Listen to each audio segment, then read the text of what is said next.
Hello everyone and welcome back to Author Journey. My name is CJ Anaya and I am so excited to keep moving forward on character arc development. So this is part 6. If you are just stumbling upon this video and you have not watched the previous videos, please go to part 1. Watch it all the way through because these build upon each other and you're going to be super lost if you don't go back and watch it from the beginning. So I've broken it up into parts, hopefully just anywhere from 10 to 20 minutes because we're all busy and I know it's hard to sit still with kids and do other stuff. So, but I want to get these basic principles down. Also, I think that bite-sized pieces of learning are better rather than getting super overwhelmed. So let's get started here and get into this. Okay, so just a little recap. We're gonna foreshadow with what we've already built upon, okay? So with the lie, the want, the need, the ghost, the major character moment, and the regular world all figured out and placed within the first 25% of the book, you're going to do a bit of foreshadowing that will lead up to the inciting incident and the first major plot point of the book. This is all very exciting. So it's important that you take a moment to reinforce the lie because you've already introduced it, but you're going to need to reinforce it a little bit at some point. And in this Geeky Billionaire book, I still don't have the title for this book, and yes, I am still writing it, and yes, I am almost finished. Audrey's lie is that love hurts and destroys, and it is reinforced by her best friend's heartache at getting played.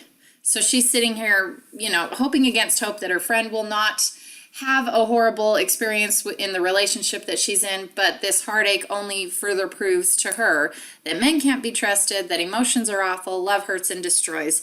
If you're wondering why I'm talking about my book, if you have been throughout this whole thing wondering why I'm revealing all these things when you could just go read it, I'm not worried about you guys buying my books. It would be nice if you did.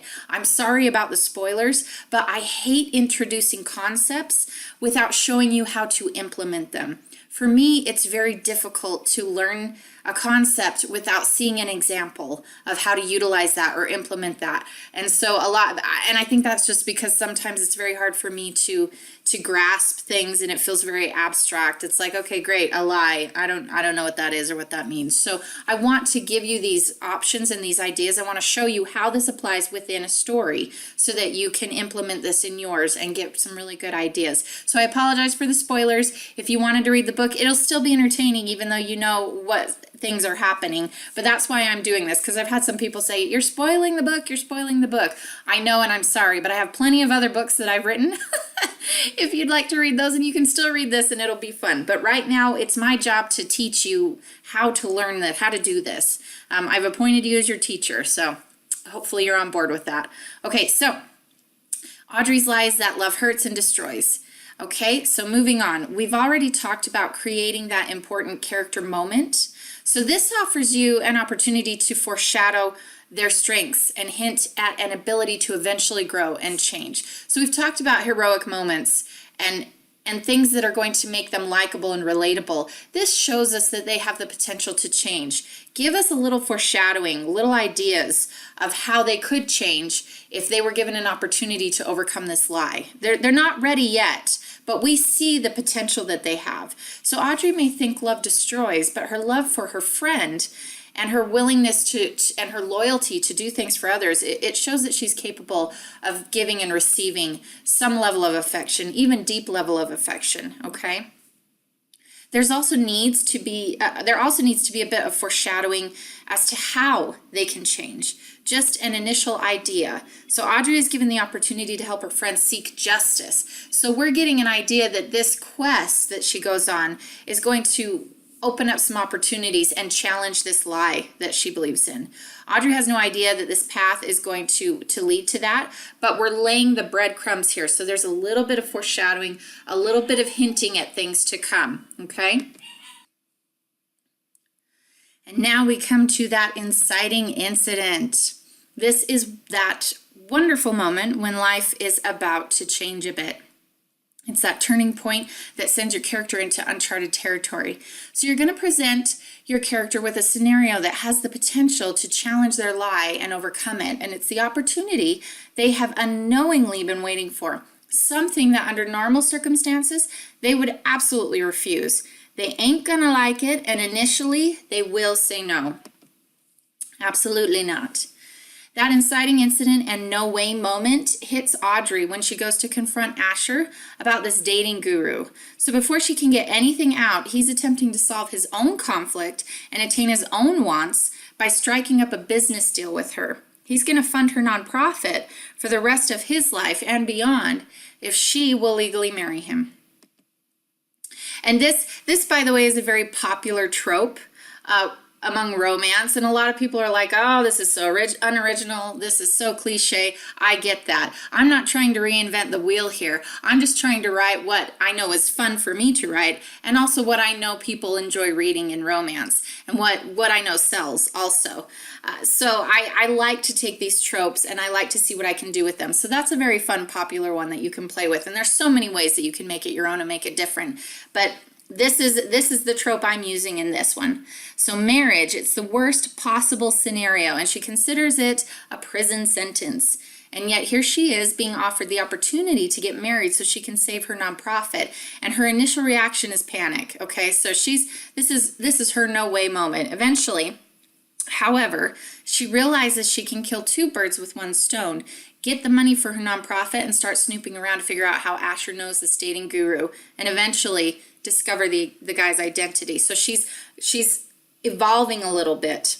Okay, so from that inciting incident, your character is still going to believe in their lie, but now it changes a bit. They're going to take advantage of the inciting incident, whether they were willing or not willing before. They're in this situation now. They've accepted the change, they've accepted the journey, and they're going to take advantage of it. So Audrey still thinks love destroys and doesn't believe in marriage, but a business arrangement like this could work, especially since Asher seems to be kind and charming, and at least he will be easy to get along with. So no harm in being friends along the way or engaging in public displays of affection for show, so long as emotions aren't involved. So she's tippy-toeing and dipping her toe into these waters of love again, even though in her mind she's thinking, well, I'm going to feel nothing. This is all a business arrangement.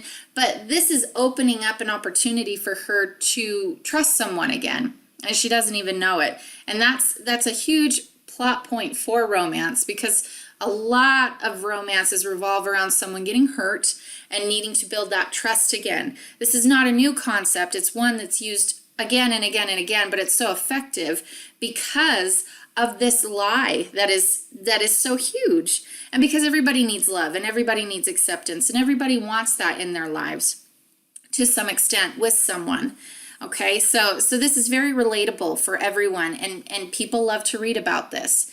So since she is in a situation where this solves a lot of her problems and helps her attain a few goals here, she's willing to dip her toe into the deep end and get a little wet, okay?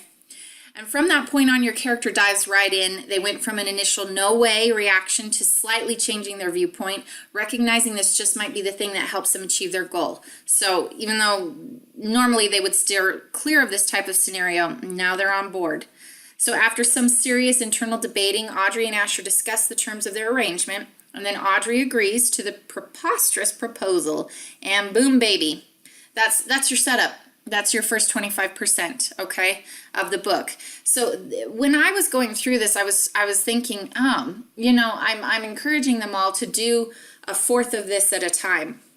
And so I really ought to take a look at my book and see if I've even nailed that, to make sure, because if I haven't, then there's going to be some plotting and pacing and flow issues that I'll need to address. So when I was looking at it, I realized that all of this happens by the end of the 5th chapter of my book, and the word count is 16K. Now, I plan on this book being about 64 to 70,000 words. So when I was dividing it up, I was like, oh, that's perfect. That's exactly what it needs to be. So remember, if you're struggling with pacing, you're going to figure out the word count of the book in total. Okay, divide it by 4, and then you'll know that you have a certain amount of words to work with to get the story set up, okay? So, and you have some wiggle room there. So don't freak out if it's not like exactly divided into 4, and you've got give or take 1,000 words there or two. Just make sure that you can see distinct separations between these fourths and that they're basically even. Because if they're not, then that's when pacing and flow really gets messed up, and your readers can instinctively feel that, and they will put the book down. So make sure that you have a way to measure it. First plot point. Once your character has made that decision, either willingly or unwillingly, he or she moves toward the very first plot point of the book. And I like to think of it as going through the plot point, like it's a door. So you've got the inciting incident on one side of the door. The character opens the door, tests the idea, then they run right through it, or they're pulled kicking and screaming. Either way, once they go through that door, their main goal or want solidifies, okay? So it's fine, I've passed through the door, there's no turning back, let's do the dang thing. This is what I want to achieve. Not necessarily what they need, it's what they want, okay? So once Audrey grudgingly accepts Asher's proposal, she's now focused on getting funding for her nonprofit, but more importantly, she's ready to discover the identity of this dating guru by any means necessary, and Asher is the key to all of that. So she's ready to destroy Ben and the guy who coached him, and whether she knows it or not, and she doesn't, this decision has now put her on the path to destroying her lie and achieving what she really needs. Not what she thinks she wants. So what she wants is to destroy this guru, but that's not what this journey is going to give her. Okay? This is about change and growth and progression. So but it's really necessary that you have that want and that goal in place, because that's what's carrying you for several thousand words into this book. Okay? So I've got interesting. I'll just hit these so that you can see them all. All right, so here's some questions to ask yourself. How will you reinforce the lie? How will you hint at your character's ability to change and overcome the lie? So the foreshadow and little breadcrumbs here and there in the beginning. And what is your inciting incident? What event is going to disrupt the normal world order and force your characters to step through that door? What decision does your character have to make to reach that first plot point? And will your character be a willing participant, or are they fighting this every step of the way? And what goal then solidifies and pushes the plot and your character along? What are they then striving for after that? Because that's going to be the main push and plot for your novel. And that is why the setup is so important. If you can get this setup right, it's going to be a lot easier for you to outline and write the rest of your book, okay?